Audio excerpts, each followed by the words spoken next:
Today we're going to talk about 10 running backs that could help you win your fantasy league. We're going to talk strategy. We're going to talk about how to build with these running backs. So it's going to be more than just these 10 running backs. It's going to help you build your team with the rest of the running backs too that you're looking at, because the philosophy at running back and how you need to build them with the wide receivers and the other positions. But before you dig in, you need to click that subscribe button right now, because we're talking about these players every day. We're helping you strategize for your drafts. We're going to help you with the waiver wire. We talk about the waiver wire every day. We do deep dives on these players every day as well. And on top of that, we'll help you set your lineups through these videos. Click that button. Stop missing out. We're starting off with Raheem Mostert. And I've talked about him, I feel like, a good bit these last couple weeks. But I was kind of quiet prior, so I feel a little bit guilty. But I've been in on him, especially at the price tag here. RB26, one of the most potent offenses in the league.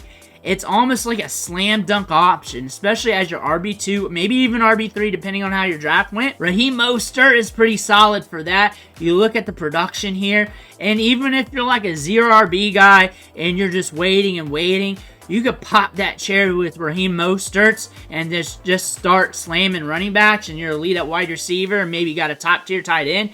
You're probably going to be good to go. He averaged 18 points per game. It was buoyed by a lot of touchdowns, but that's going to regress a little bit, but it still should be solid. You're with the Dolphins. You're going to be getting those looks. You're going to be getting opportunity. And compared to the other running backs in this range, even the top tier running backs, you're sitting pretty at this price tag. Joe Mixon banged up a little bit in training camp, but this is pristine opportunity because you're in a fast-paced offense, pushes it downfield.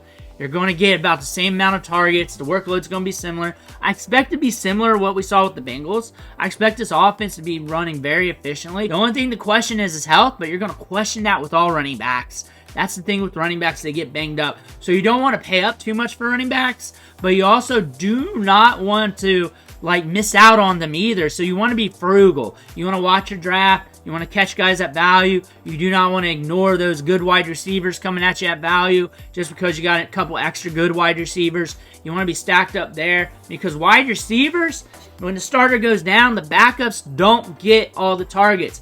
It either slows down in the offense, targets get spread out a little bit more, maybe a little bit more to the running backs. Whereas if the starting running back goes down, you know that backup running back is going to be getting a lot more workload. That's about 90% of the time. Joe Mixon here, though. He's got a lot of upside. I think this offense got a lot of upside. And the only thing you got to worry about is him getting hurt, which is a worry with all running backs. Zach Moss. Him and Chase Brown, pick your poison. I would go with the cheaper one.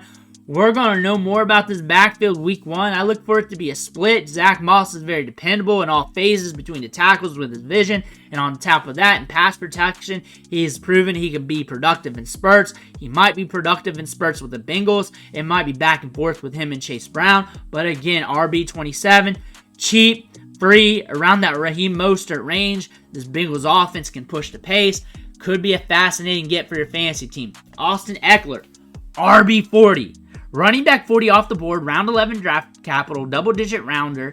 And the thing is, he's going to be catching passes out of the backfield. Jahan Dotson's gone, so those short targets got to go somewhere. Austin Ekeler's probably going to get a little bit more. This is a fast-paced RPO game to keep Jay Daniels upright, which means more targets to the running back. Who's going to eat in that department? It's going to be Austin Ekeler. And if he's back to his old self, which is hard for older running backs, but could happen because he was nicked up last year. And if he's not dusty and crusty, maybe we got an Austin Ekeler that you're going to catch at a discount, and you're getting about 85-90% of his old production because he did pop off with some production last year. We just didn't enjoy it because of the down games and the injuries. But Austin Ekeler is a guy that you can take a stab at dirt cheap this year.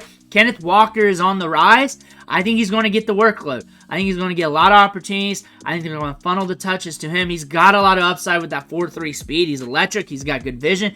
Moves laterally well. I look for that to happen. I look for him to get more touches this year. The passing game work might stay about the same, maybe even increase if he's on the field more. Zach Charbonnet should get that. Zach Charbonnet's falling out of favor a little bit due to him being stiff in camp with a small injury. Kenneth Walker, though, at his price tag, has been rising. He's ahead of round 6 right now. He's more like round 5, round 4 in your home league drafts. But still, you can go elite wide receiver, and then go another running back or another elite wide receiver or something else. Kenneth Walker, you're feeling good to go. Zamir White, round 8. The thing about him, and the negative is, he doesn't catch many passes. He's not built for that. But when you're really looking at him, you're looking at round 8 draft capital, running back 23 off the board. You're looking at a guy who's forecast to get a lot of the work. You're looking at a team that's going to run the ball a lot. They said they're going to run the ball a lot, and they're saying White's going to get a lot of the workload. That might mean by default he gets more than 1.1 targets per game. That might be 2.1, 3.1, or something like that. I don't expect it to be a lot. But he's also very explosive. I look for him to get a little bit more red zone work because he didn't get that much last year during his run as the starting running back last year. But RB23, and you're looking at one of the last running backs that you can forecast seeing a ton of work coming out of in the middle rounds. And if your team's built for it and you need it, Zamir White could really save your running back depth chart. Devin Singletary is a money ball play here, but you're not trusting the Giants. But he can get you touches. You're drafting touches here in this scenario because you're not really trusting the Giants. This is all on Malik Neighbors and Danny Dimes getting it together and being efficient, keeping the chains moving. Even if Malik Neighbors is balling out, they still need to keep the chains moving so Devin Singletary can work. He's going to be getting a lot of touches and opportunity to start off the season. Might be seeing around 12 rushing attempts a game while Eric Gray and Tyron Tracy get a little bit of work in. That could happen, but he's efficient. He's dependable. He's good at all phases. He's not going to win your league, but he can keep your league afloat, especially if the Giants' offense can work out.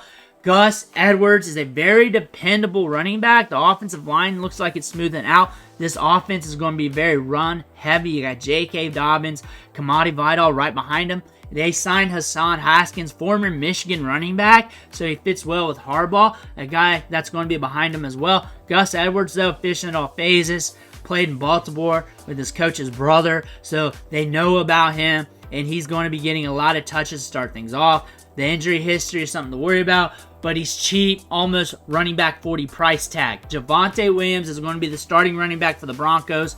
You're going to be looking at opportunity here. You're going to be looking at touches. You're going to probably see something similar down below. This is all on Bo Nix, though. If Bo Nix can keep the chains moving and win some games, they're going to use Javonte Williams. If the Broncos endure a rookie rundown, ramp up, or whatever, and Bo Nix is figuring things out to start season, they lose some games, middle of the road, they're deciding to switch things up, and they go with Audric Estime, Williams is coming out. But to start the year, he's going to get workload, he's going to get opportunity, probably going to average around 11 to 12, 13, 14, 15 fantasy points per game, with some big performances and some okay performances with that. Something to look out for. David Montgomery, middle rounds. Steady Eddie. If Zamir goes down, you got an RB1. If Zamir is still on the field, you got an RB2. That can be an RB1 on any given week due to the red zone production. David Montgomery's got a lot of upside in this offense and a lot of juice. Those are 10 running backs that we're looking at today. We're doing player lists every day. I got a bunch of them on the channel, so if you want to look at more players, watch those. Watch them at 2-3 times speed so you can get through them quicker so you can get that information. We're also doing deep dives on players to help you out for your drafts. Make sure to click that subscribe button right now so you stop missing out, and good luck on your drafts this weekend.